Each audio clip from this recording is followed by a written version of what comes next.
Hi friends, welcome. Bharathi Kannamma இன்றைக்கான எபிசோடில் வரக்கூடிய இன்ட்ரெஸ்டிங்கான சீனை பற்றி தான் பார்க்க போகிறோம். வீடியோவை பார்க்குறதுக்கு முன்னாடி நம்ம சேனலை இதுதான் ஃபர்ஸ்ட் டைம் பார்க்குறீங்கன்னா சேனலுக்கு சப்ஸ்கிரைப் பண்ணிவிட்டு பெல் ஐக்கானை கிளிக் பண்ணிக்கோங்க. கண்ணம்மா சௌந்தர்யா ஃபோனுக்கு அனுப்பி வச்ச வீடியோவை சௌந்தர்யா, வேணு, அகில், அஞ்சலி எல்லாருமே பார்க்குறாங்க.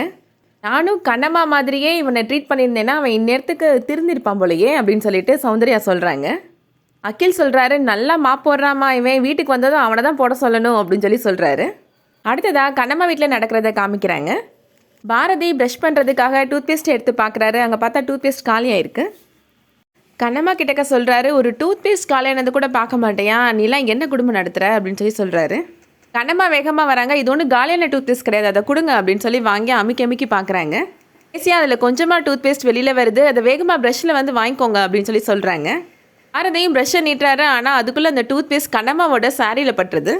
நல்ல வேலை தரையில் விழலை, என் சாரியில் தானே பட்டிருக்கு, இதை எடுத்து ப்ரஷ் பண்ணிக்கோங்க அப்படின்னு கண்ணம்மா சொல்கிறாங்க.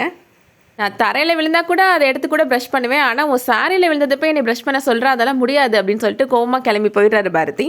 இப்போ கடைக்கு போய் ஒரு டூத்பேஸ்ட்டை வாங்கிட்டு வராரு. கண்ணம்மா சொல்கிறாங்க, என்னங்க இவ்வளோ சின்ன டூத்பேஸ்ட்டாக வாங்கிட்டு வந்திருக்கிறீங்க அப்படின்னு கேட்குறாங்க. அதுக்கு பாரதி சொல்கிறாரு, நான் இருக்க போகிற 4 நாளைக்கு இதுவே போதும் அப்படின்னு சொல்கிறாரு. கொஞ்சமாக எனக்கு டூத்பேஸ்ட் கொடுங்க அப்படின்னு கண்ணம்மா கேட்குறாங்க. ஆனால் பாரதி அதெல்லாம் கொடுக்க முடியாது அப்படின்னு சொல்லிடுறாரு. அதனால் கண்ணம்மா இப்போது வேப்பங்குச்சி வச்சு பல் விளக்குறாங்க. நல்லா கசக்கட்டும் அப்படின்னு பாரதி சொல்கிறாரு. ஆளும் வேலும் பல்லு குருதி நீங்கள் படித்தது இல்லையா டாக்டர் அப்படின்னு கண்ணம்மா சொல்கிறாங்க. இப்போது கண்ணம்மா வீட்டுக்கு சௌந்தர்யாவும் வேணுவும் வராங்க. கண்ணம்மா சௌந்தர்யா கிட்டக்க சொல்கிறாங்க, வீட்டில் டூத்பேஸ்ட் தீர்ந்து போச்சாத்த, இவர் கடையில் போய் டூத்பேஸ்ட் வாங்கிட்டு வந்தார், அதில் கொஞ்சமாக கொடுங்கன்னு கேட்குறேன் ஆனால் கொடுக்க மாட்டேன்றாரு அப்படின்னு கம்ப்ளைண்ட் பண்ணுறாங்க. பாரதியும் கண்ணம்மா பற்றி கம்ப்ளைண்ட் பண்ணுறாரு, இவ என்னை கொஞ்சம் கூட மதிக்கிறதே இல்லைம்மா அப்படின்னு சொல்கிறாரு. கண்ணம்மா சொல்கிறாங்க, நேற்று ஃபுல்லாக குடிச்சிட்டு வீடெல்லாம் வாமிட் பண்ணி வச்சுட்டாரு அப்படின்னு சொல்கிறாங்க. வேணு பாரதியை கண்டிக்கிறாரு, நீ எதுக்கிட்ட அப்படிலாம் நடந்துக்கிற அப்படின்னு சொல்கிறாரு. நான் இன்னும் 3 நாள் மட்டும்தான் இங்கே இருப்பேன், அதுக்கப்புறம் நான் இங்கேருந்து கிளம்பி வந்துடுவேன் அப்படின்னு பாரதி சொல்லிட்டு போகிறாரு. வேணு சௌந்தர்யா கிட்டக்க சொல்கிறாங்க, இந்த வீட்டில் ஏதோ குறையாக இருக்கிற மாதிரி தெரியுதுல்ல அப்படின்னு கேட்குறாரு. சௌந்தர்யா சொல்கிறாங்க, ஆமாங்க, இங்கே ஃப்ரிட்ஜு, டைனிங் டேபிள், சோஃபா எதுவுமே இல்லை, நம்ம எல்லாமே வாங்கி கொடுத்துடலாம் அப்படின்னு சொல்கிறாங்க. நான் கண்ணம்மா சொல்கிறாங்க, ஏற்கனவே நான் உங்ககிட்ட இருந்து காசு வாங்கி தான் நான் வாழ்ந்துட்டுருக்கிறேன் அப்படின்னு உங்கள் மகன் நினச்சிட்ருக்கிறாரு. நீங்கள் எதுவுமே வாங்கி கொடுக்க வேணாத்த, நான் எந்த மாதிரி வாழ்க்கை வாழ்கிறேன்னு உங்கள் மகன் புரிஞ்சுக்கட்டும் அப்படின்னு கண்ணம்மா சொல்கிறாங்க.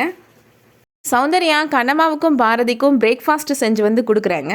பாரதி கிட்டக்க சொல்கிறாங்க, உனக்கு பிடிச்ச உளுந்த வடை செஞ்சு கொண்டு வந்திருக்கிறேன் அப்படின்னு சொல்கிறாங்க. ஏன் உங்கள் மகனுக்கு பிடிச்சது தான் கொண்டு வந்திருக்கீங்க, எனக்கு பிடிச்சது எதுவும் செஞ்சு கொண்டு வரலையா அப்படின்னு கண்ணம்மா கேட்குறாங்க. வடை மட்டும்தான் அவனுக்கு பிடிச்சது, மற்ற எல்லா ஐட்டமும் உனக்கு பிடிச்சது தானே அப்படின்னு சௌந்தர்யா சொல்கிறாங்க. பாரதி கண்ணம்மா 2 பேருமே இப்போது சாப்பிட்றாங்க. வேணு பாரதி கிட்டக்க சொல்கிறாரு, நீ ஏண்டா எப்போ பார்த்தாலும் எதையாவது யோசிச்சுட்டு டென்ஷனாகவே இருக்கிற அப்படின்னு கேட்குறாரு. அதோடு இந்த எபிசோட் முடியுது. இந்த வீடியோ உங்களுக்கு பிடிச்சிருந்துச்சுன்னா லைக் பண்ணிக்கோங்க. அடுத்தடுத்த சீரியல் அப்டேட்ஸ் வேணும்னா நம்ம சேனலுக்கு சப்ஸ்கிரைப் பண்ணிக்கோங்க. தேங்க்ஸ் ஃபார் வாட்சிங்.